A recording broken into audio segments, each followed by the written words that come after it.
Hey, so I jumped on here to tell you that you need to expect to be unappreciated.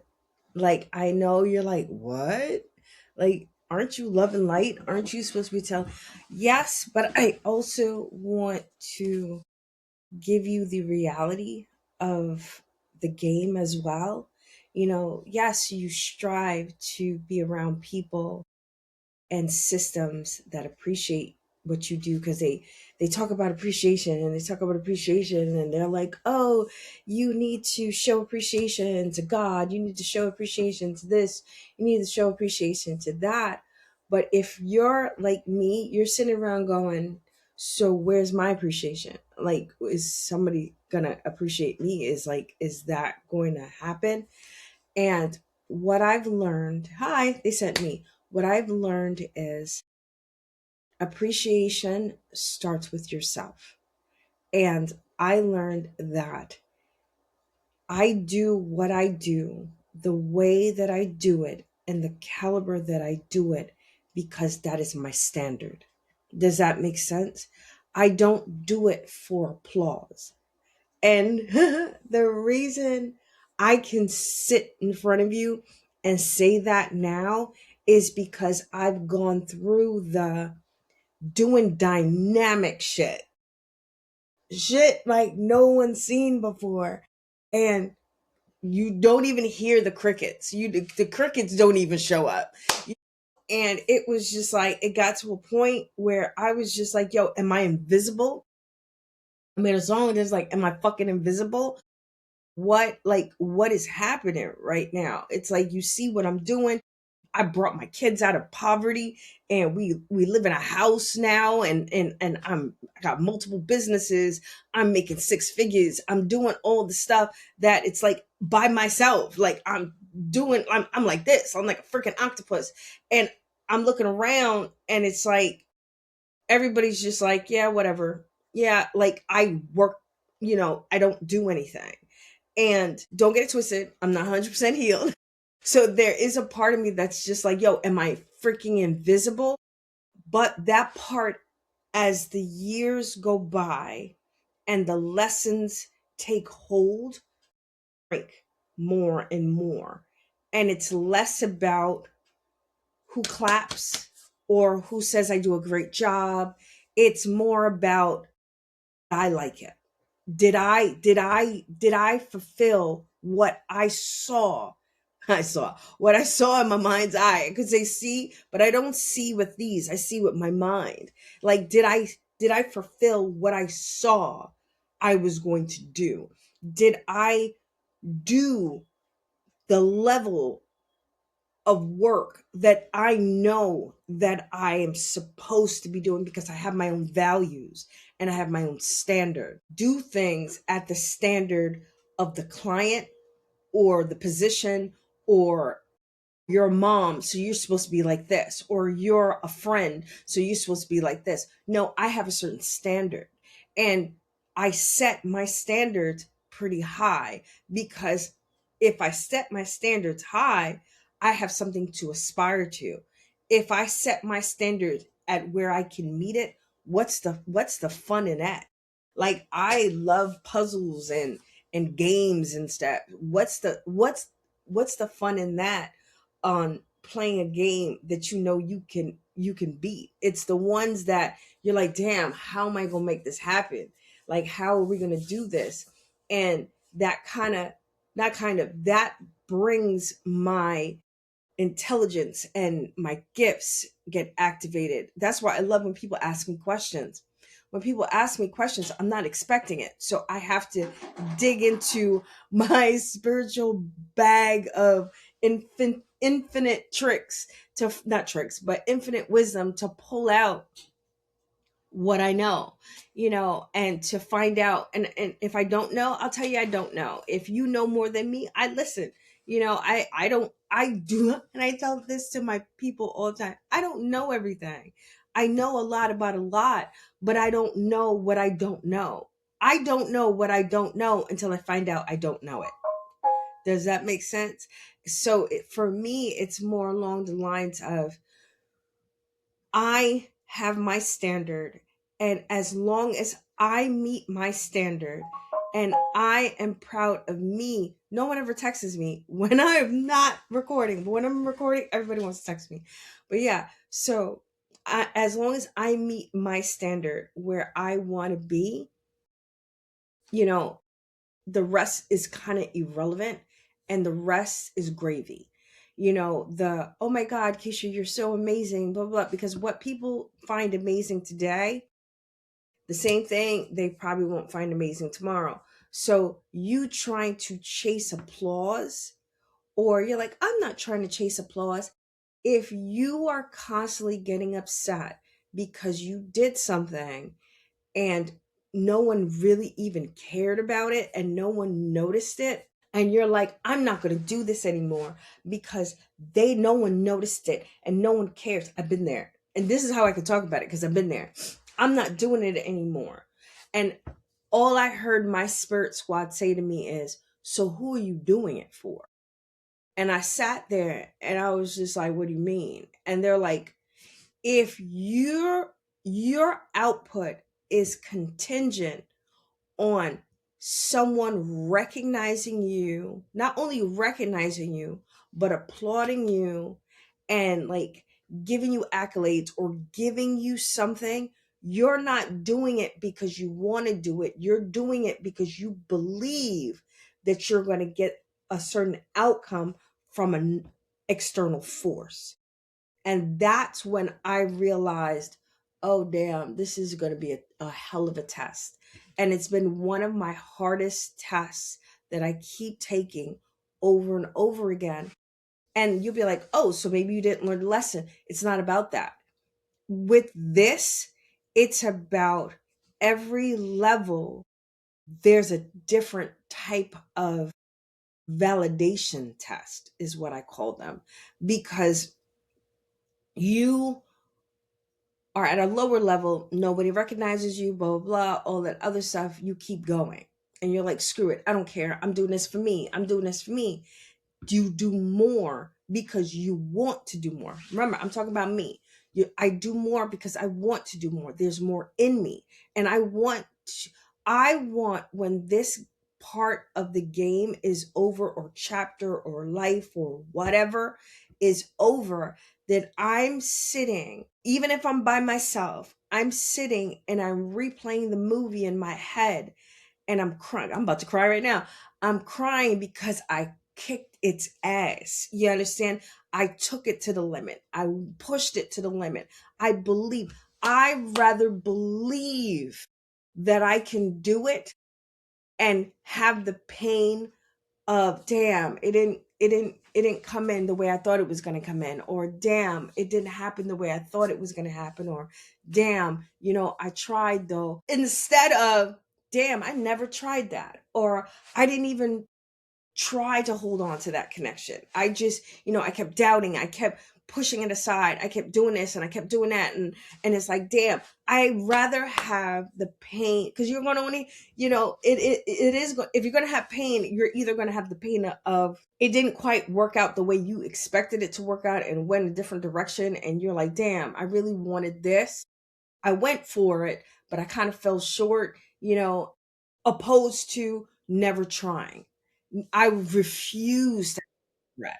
I refuse to have any regret in my life and say that I should have did this, or I should have did that, or this should have happened. I should have is not going to be something I say when I lay down and start to prepare to close my eyes for this body for the last time.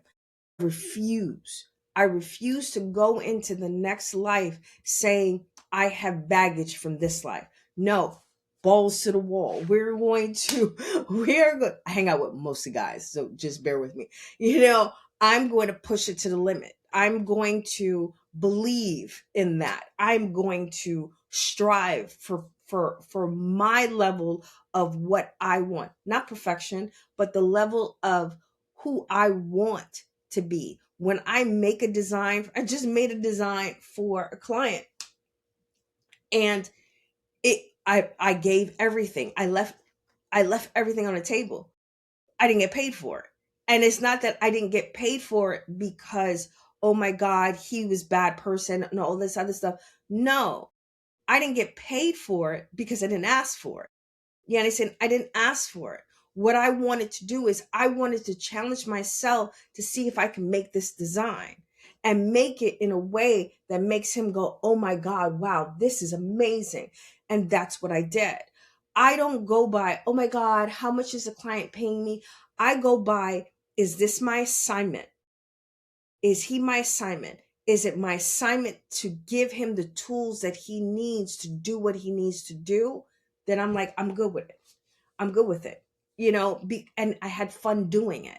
So it's no longer I do to get, or I love you to get you.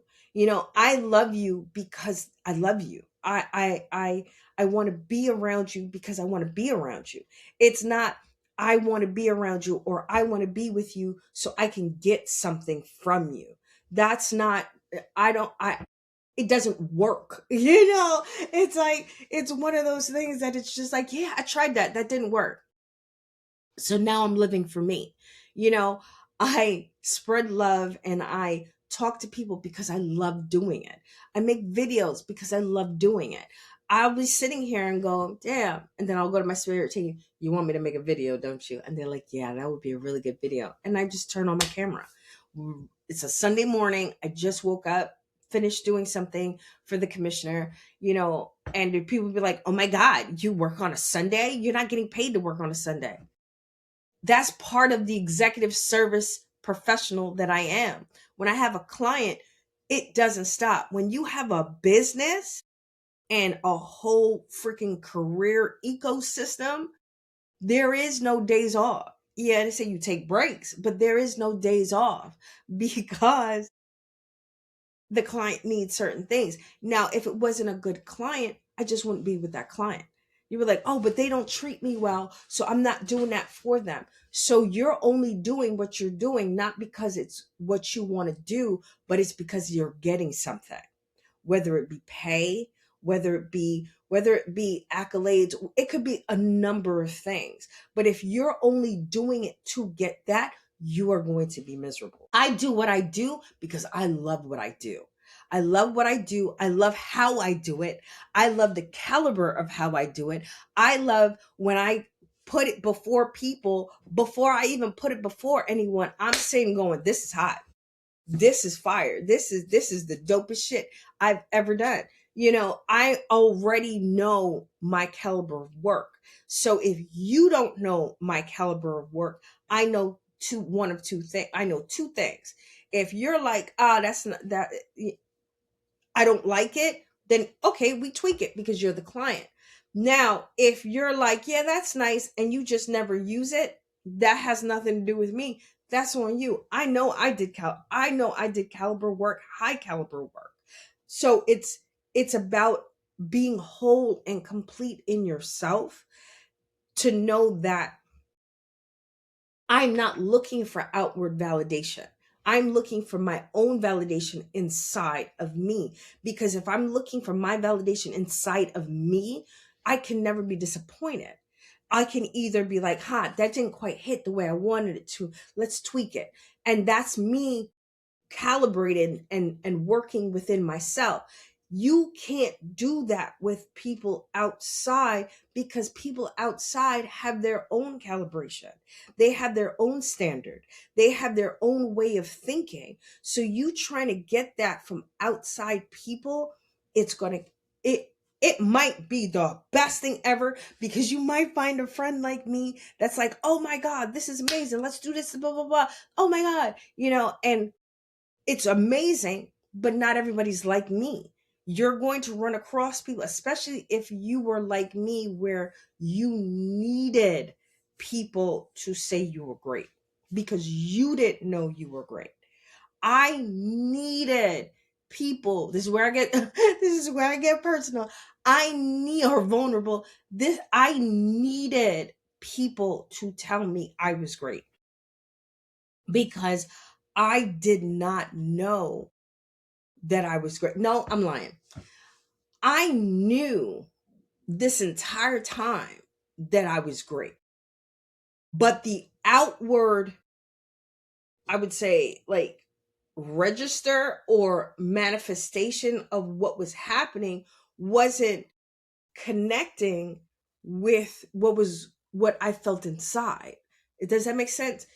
Bear with me. I'm trying to get this out. So it's like, what would happen is, a true story, I would walk around asking the people that I felt loved me and I felt respected me, that, what do you see when you see me?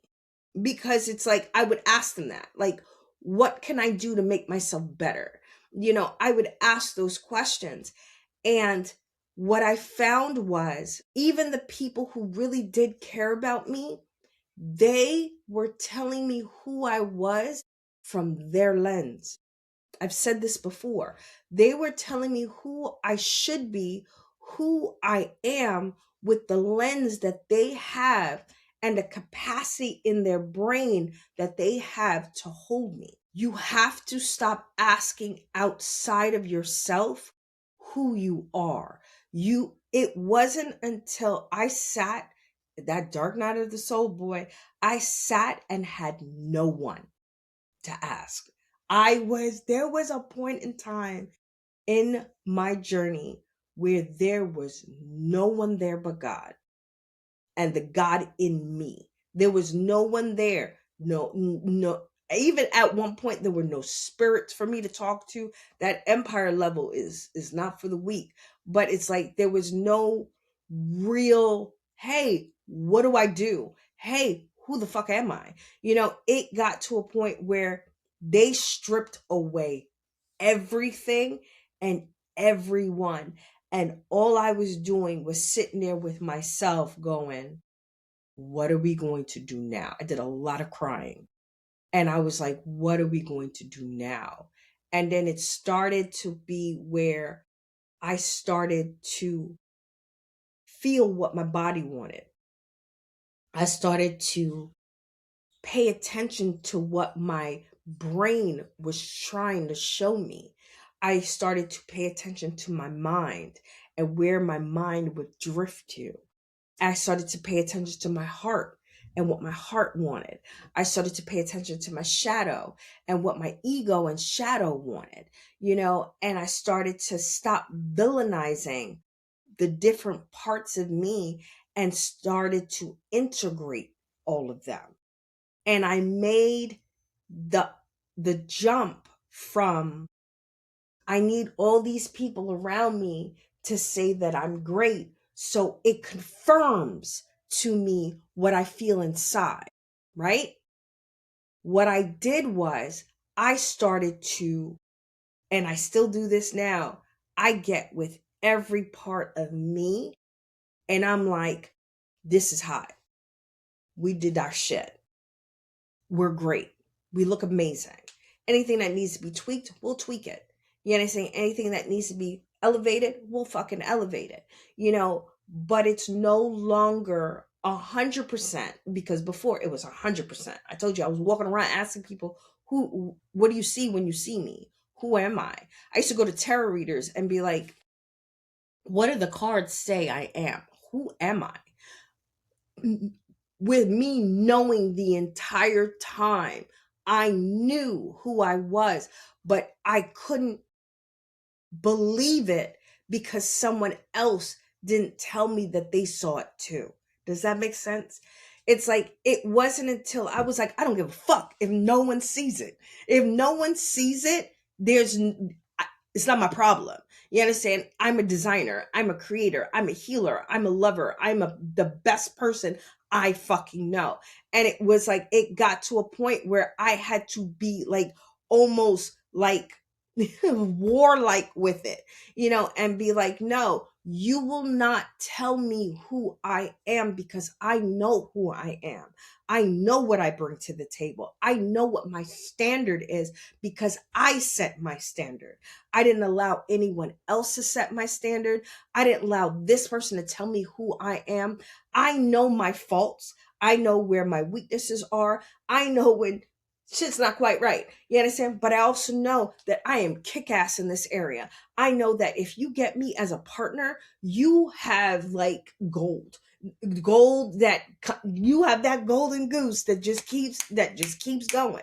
You understand? Because all I want in life with someone I love, especially someone I'm in love with, all I want for you is to win at whatever game you are playing. Win at whatever game you're playing. Whatever game you're playing, I want you to win it. Yet I said, I want to be there to help you win it. I want to be there to cheer you on. I want to be there to make sure you have the capacity to stretch. Not everyone who is with you is going to allow you to stretch. And for me, I needed to get rid of that whole unit, that whole squad, that whole family, that whole thing that was stopping the wings from spreading out. They were clipping them. And a lot of them, the sad part is, a lot of them don't even know that they're doing it. They're doing what they were taught and what they need. They need you to be this person. They need you to be like this. And because that's the story that they wrote for you. But no one writes your story. You write your story. You're the main character in your story and the writer. Does that make sense? You write the story. You say who you are. You tell people what your standard is. So I remember someone came to me and they were like, why are you doing so much? And I looked at them and I was like, I don't feel like that's too much. Now, that happened to me twice in my life, that someone came to me like that. The first time they came to me like that, and they're like, why are you doing that so much? You're doing out of title work. You're not supposed to be doing all this stuff. And I was just like, damn. And I didn't know who I was. I didn't know really who I was. And I was still trying to figure it out. And I was still trying to please people, and I was just like, well, they care about me, so they know what they're talking about. They had no idea what they were talking about, because you know why? They were trying to teach me to live at their standard. Their standard is, you don't do this, you don't do that, you don't do this. Their standard is, you get paid for this, so you do this, and you do that. You understand? That's their standard. My standard is something completely different. When I work, when I do what I do for my clients, I do what I do for my clients because I have integrity. And this is my standard. Does that make sense? When Kayla New York, Keisha T. Grant, or whatever name I use for whatever client walks in the room, you know that it's about to go down. It's about to be real. We're about to have something real cool. We're about to do whatever we need to do, and the spirit is going to move. Does that make sense to you? But if I pick and choose, like, yeah, they're not paying me, so I'm not going to bust out my standard. I tell people all the time, just tell people where you get it from. You understand? Just tell people where you get it from. Because everybody that I know right now is working towards something. And I'm so ecstatic that that's the people that I have around me now. Everyone around me is working towards something. So they might not be able to pay you right now. They might be able to pay you. And this is something that I don't know if it's 100% right. I might change it in a couple of years. I might change it tomorrow. I'm like this. When I produce and I give somebody something, I do it at the level of my standard of how I do things. Whatever you decide to do with it, whatever you decide to reciprocate because of it, that has nothing to do with me and everything to do with you. Now I hear the people in the back. But Keisha, you talk about a spiritual faucet. Yes, I do talk about a spiritual faucet. And there are certain clients that that's not what you should be doing for them, so you turn it down. But you always give your standard at the dial that you turn it down. Does that make sense? Because I was doing that too. I was giving all of something to someone who really didn't value what they were getting, and they were kind of just dropping it on the floor. It was like it was nothing. And I watched them value other people's work and be like, "Oh, this is amazing," and da da da, and all this other stuff. So I was like, you know what? This is not my person. There's a difference between saying, this is my client, this is my person, I'm going to give 110% on whatever level of spiritual dial that I'm going to do, opposed to I'm giving them, I'm just going to give them, I'm going to give them, and I have no boundaries. That you got to have boundaries, even in this, even in, oh, I know my standard. You have to have boundaries in your standard, because not everyone should get that part of you. Not everyone is your assignment. You have to look for your assignment, and you have to make sure that that person's your assignment. If the spirit tells me that person's my assignment, there is something that I need to learn and do for that person that's going to elevate me. So I'm going all in. And then once I see what the dynamic is, I start to turn it up or down. Does that make sense? But I live my standard. I hope that wasn't too confusing for everyone, because it's like life, what I've learned about life, life is not like this. Life is not even like this. People are like, oh, life is like this. Life is not like that. Life is not like this. Life doesn't go like this. Life doesn't go like, life goes like this. It's like what, like, and you're like, you're sitting there like, oh, my brain, because it's going all over the place. And you are like, damn, I'm trying to get a hold of this and I can't get a hold of it. It's because you're not supposed to. You're supposed to just watch it. Watch it like a movie, see how you want to move and see what you want to do, and keep your standard where you want your standard to be. I keep my standards high. That's just me. Like I always tell you, you don't gotta do what I do. I just tell you what I do. You do what you want. I'm not telling you what to do. I'm telling you what I did. All right. So I know this helped. I love you guys. Stay blessed. Deuces. And I'm out.